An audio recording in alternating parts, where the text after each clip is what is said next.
નમસ્કાર દોસ્તો, સુપરફાસ્ટ તાજા સમાચારમાં તમારું સ્વાગત છે। દેશ, દુનિયા અને ગુજરાતના તાજા, મોટા અને સૌથી મહત્વપૂર્ણ સમાચાર જાણીએ તે પહેલા તમે ચેનલમાં નવા હોય તો ચેનલને જરૂરથી સબસ્ક્રાઇબ કરીને વિડીયોને લાઇક કરી દેજો।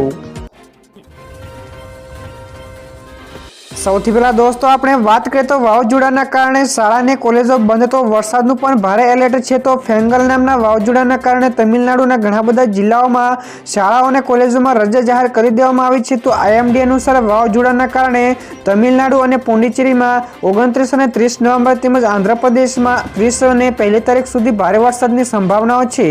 તો આ સિવાય નાગાલેન્ડ, મણિપુર, મિઝોરમ, ત્રિપુરામાં પણ ભારેથી અતિભારે વરસાદની સંભાવના વ્યક્ત કરી છે। બીજા સૌથી મોટા સમાચાર સામે આવ્યા છે। બહાર જતા પહેલા ધાબળા ઓઢીને જજો, તો હવામાન વિભાગની આગાહી અનુસાર રાજ્યમાં આગામી 3 દિવસ બાદ ઠંડી રોફ જમાવશે। તો હવામાન વિભાગ અનુસાર આ દિવસોમાં લઘુત્તમ તાપમાનમાં 2 થી 4 ડિગ્રી સુધીનો ઘટાડો આવશે। તો વેસ્ટર્ન ડિસ્ટર્બન્સની અસરથી રાજ્યના કેટલાક વિસ્તારોમાં થોડા સમય માટે તાપમાનમાં સામાન્ય ઘટાડો થવાની સંભાવના છે। તો રાજ્યમાં પૂર્વથી પશ્ચિમના પવનોની અસરથી તાપમાનમાં કોઈ મોટા ફેરફારનો અનુભવાયો નથી। તો લઘુત્તમ તાપમાન 15 થી 16 ડિગ્રી વચ્ચે રહેવાની સંભાવના છે। ત્યાર પછી આગળ દોસ્તો વધુ એક સૌથી મોટા સમાચાર, PM કિસાન યોજનાનો લાભ લેવા માટે કરો આ કામ। તો PM કિસાન સન્માન નિધિ યોજના હેઠળ સરકાર ખેડૂતોને દર વર્ષે 6,000 રૂપિયાની આર્થિક સહાય પૂરી પાડે છે। તો આ યોજનાનો લાભ મેળવવા માટે ખેડૂતોએ KYC કરાવ્યું હોય તે જરૂરી છે। જો કે તે નહીં કરાવે તો તેને યોજનાનો લાભ નહીં મળે। તો PM કિસાન યોજના હેઠળ 19મો હપ્તો જાન્યુઆરી માસમાં જારી કરવામાં આવી શકે છે। તો ઓનલાઈન KYC માટે પહેલા PM કિસાન યોજનાની વેબસાઇટ pmkisan.government.in ઉપર જાઓ અને તેની ઉપર KYC કરી લો। તો દોસ્તો બીજા સૌથી અગત્યના સમાચાર સામે આવ્યા છે। શિક્ષણ વિભાગની ત્વરિત કાર્યવાહી, તો શાળાઓમાં લાંબા સમયથી ગેરહાજર રહેતા શિક્ષકોને લઈને સરકારે લાલ આંખ કરી છે। તો સુરતનગર પ્રાથમિક શિક્ષણ સમિતિની શાળાના આચાર્ય સંજય પટેલને સસ્પેન્ડ કરી દેવામાં આવ્યા છે। તો બિન અધિકૃત રીતે વિદેશ ગયા હોય તેવા 60 કરતાં વધારે શિક્ષકોને પણ બરતરફ કરાયા છે। તો રાજ્યના શિક્ષણ મંત્રીએ પણ કહ્યું કે બેદરકારી દાખવી બાળકોના ભવિષ્ય સાથે ચેડા કરતા શિક્ષકોની મનમાની સામે રાજ્ય સરકાર સખત ગંભીર છે। ત્યાર પછી દોસ્તો આગળ વધુ એક સૌથી અગત્યના સમાચાર, સરકારી લાભો લેવામાં ભાજપ અને કોંગ્રેસ ભાઈ। જ્યાં દોસ્તો ગાંધીનગરમાં હાલમાં MLA ક્વાર્ટર્સમાં નવા ફ્લેટ બની રહ્યા છે। તો સેક્ટર 17માં ધારાસભ્યો માટે 200 થી વધારે નવા ફ્લેટ બાંધવામાં આવી રહ્યા છે। તો આ લક્ઝુરિયસ ફ્લેટમાં 3 રૂમ, હોલ, કિચન ઉપરાંત ધારાસભ્યની ઓફિસની પણ સ્પેસની સુવિધા રહેશે। તો સાથોસાથ વાઈફાઈ, કેન્ટીન, વોકવે, ગાર્ડન તેમજ સ્વિમિંગ પુલની પણ સહિતની આધુનિક સુવિધા પણ રાખવામાં આવશે। તો બેડ સહિતના ફર્નિચર માટે 80 કરોડ રૂપિયાનું ટેન્ડર પણ બહાર પાડવામાં આવ્યું છે। ત્યાર પછી દોસ્તો આગળ વધુ એક સૌથી અગત્યના સમાચાર મળ્યા છે। પોલીસ ભરતીની શારીરિક કસોટીની તારીખોમાં ફેરફાર। જ્યાં દોસ્તો ગુજરાત રાજ્ય પોલીસ ભરતીની શારીરિક કસોટી માટેની તારીખોમાં ફેરફાર કરવામાં આવ્યો છે। તો અગાઉ શારીરિક કસોટી નવેમ્બરના અંતમાં યોજાય તેવી શક્યતાઓ હતી, પરંતુ હવે ડિસેમ્બરમાં પરીક્ષા અંગેનો નિર્ણય લેવામાં આવ્યો છે।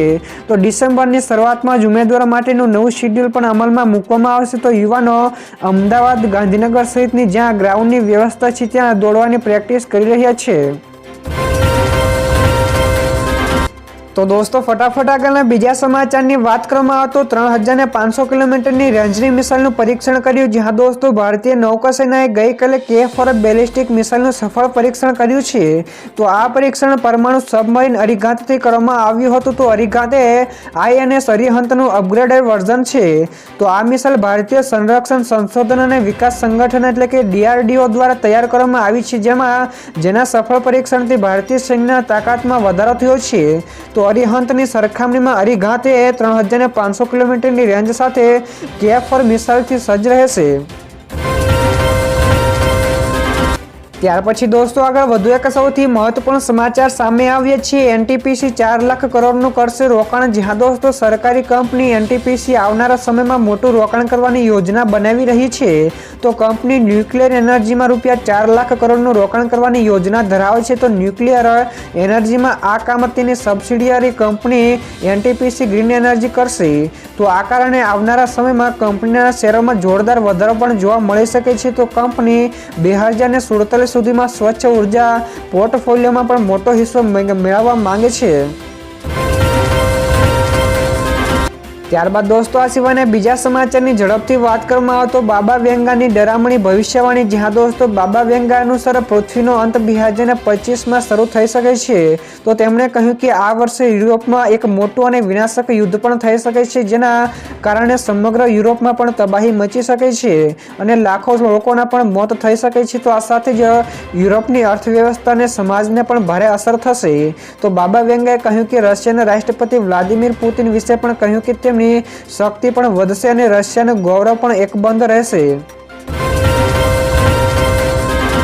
તો દોસ્તો ત્યારબાદ બીજા સમાચારની ઝડપથી વાત કરવામાં આવે તો રાજ્યમાં કુટીર તેમજ ગ્રામોદ્યોગ માટેની નવી પોલિસીની થઈ જાહેરાત, જ્યાં દોસ્તો ગાંધીનગરમાં ગઈકાલે કુટીર ઉદ્યોગ મંત્રી બળવંતસિંહ હસ્તે નવી કુટીર અને ગ્રામોદ્યોગ નીતિ 2024ની જાહેરાત કરવામાં આવી છે. તો આ પ્રસંગે મંત્રી બળવંતસિંહે જણાવ્યું હતું કે મુખ્યમંત્રી ભૂપેન્દ્ર પટેલના નેતૃત્વમાં રાજ્ય સરકાર હંમેશા છેડાવાળાના સામાન્ય માનવીને પણ કેન્દ્ર સ્થાને રાખીને નવી નીતિ બનાવે છે. તો નવી નીતિમાં સામાન્ય વ્યક્તિને વધુ ફાયદો થાય તેનું ખાસ ધ્યાન રાખવામાં આવે છે. ત્યાર પછી દોસ્તો આગળ વધુ એક સૌથી મોટા સમાચાર, કોઈ પણ સ્થિતિમાં ટીમ ઇન્ડિયા પાકિસ્તાન નહીં જાય. જ્યાં દોસ્તો ટીમ ઇન્ડિયા કોઈ પણ પરિસ્થિતિમાં ચેમ્પિયન્સ ટ્રોફી રમવા માટે પાકિસ્તાન નહીં જાય. તો બીસીસીઆઈના સૂત્રોએ જણાવ્યું છે કે જો Pakistan cricket board hybrid model માટે સહમત નહીં થાય તો ટીમ ઇન્ડિયા ટુર્નામેન્ટ નહીં રમે. જો પીસીબી ટુર્નામેન્ટનું આયોજન નહીં કરે તો ભારત તેની યજમાની કરવા માટે પણ તૈયાર છે. તો આઈસીસીએ પણ 29 નવેમ્બર એટલે કે આજે બેઠક બોલાવી છે, જેમાં સ્થળ અંગે પણ અંતિમ નિર્ણય લેવામાં આવશે.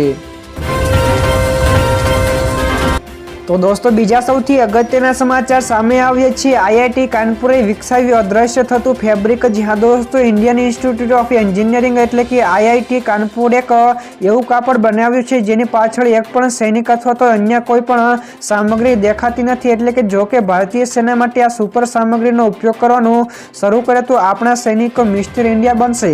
તો આ ઉપરાંત મહત્વપૂર્ણ હથિયારો પણ છુપાયેલા રહેશે. તો આ એક મેટા મટીરિયલ સપાટી ક્લોકિંગ સિસ્ટમ છે. તો દોસ્તો ત્યાર પછી બીજા આગળના સમાચાર સોના અને ચાંદીના ભાવ વિશે પણ મળ્યા છે. તો ગઈકાલે સોનાના ભાવમાં નજીવો વધારો તેમજ ચાંદીમાં ઘટાડો થયો હતો. જ્યાં દોસ્તો સોનાની કિંમતમાં ગઈકાલે વધારો થયો હતો. India Boolean and jewellers association એટલે કે IBGA અનુસાર 24 કેરેટ સોનાના 10 ગ્રામની કિંમતમાં 112 રૂપિયા વધીને 76,287 રૂપિયા થઈ ગયો છે. તો અગાઉ સોનાની કિંમત 76,175 રૂપિયા પ્રતિ 10 ગ્રામ હતી. તો ચાંદીના ભાવમાં પણ ગઈકાલે ઘટાડો થયો તો તે 526 રૂપિયા ઘટીને 87,904 રૂપિયા પ્રતિ કિલો ઉપર આવી ગઈ છે. તો અગાઉ ચાંદીનો ભાવ પણ ₹88,430 રૂપિયા હતો.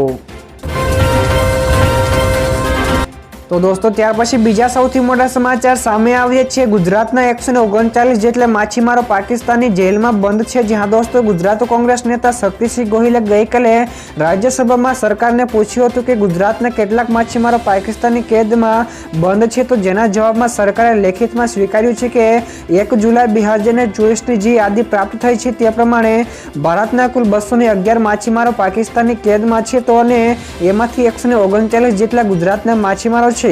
તો શક્તિસિંહે આ તમામને તાત્કાલિક છોડવાની પણ માંગણી કરી હતી. ત્યાર પછી દોસ્તો બીજા સૌથી મહત્વપૂર્ણ સમાચાર સામે આવ્યા છે. ડિસેમ્બર માસમાં બેંકો 17 દિવસ માટે બંધ રહેશે. જ્યાં દોસ્તો ડિસેમ્બરમાં બેંકો 17 દિવસ બંધ રહેશે. તો અનેક કારણોસર દેશમાં અલગ અલગ સ્થળોએ બેંકો 10 દિવસ સુધી નહીં ખુલે.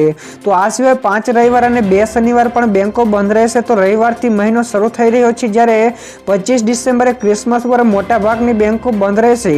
તો ડિસેમ્બરમાં 10 દિવસ સુધી શેરબજારમાં પણ કોઈ ટ્રેડિંગ નહીં થાય. તો 9 દિવસ શનિવાર અને રવિવાર છે. તો આ સિવાય 25મી ડિસેમ્બરે પણ શેર બજાર બંધ રહેશે.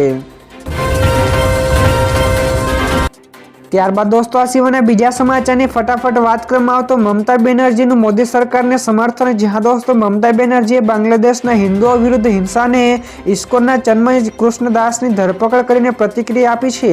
તો તેમણે કહ્યું કે કેન્દ્ર સરકારે આ અંગે પગલાં લેવા જોઈએ. તો સરકાર જે પગલાં લેશે અને અમે તેની સાથે છીએ. તો તેમણે ગઈકાલે કહ્યું કે આ બીજા દેશની વાત છે, તો તેથી ટિપ્પણી કરવા પણ નથી માંગતી. મમતા બેનર્જીએ પણ વિધાનસભામાં કહ્યું કે આ મુદ્દો કેન્દ્ર સરકારે ઉકેલવો પડશે અને રાજ્ય સરકાર કેન્દ્રના નિર્ણયોનું પણ પાલન કરશે.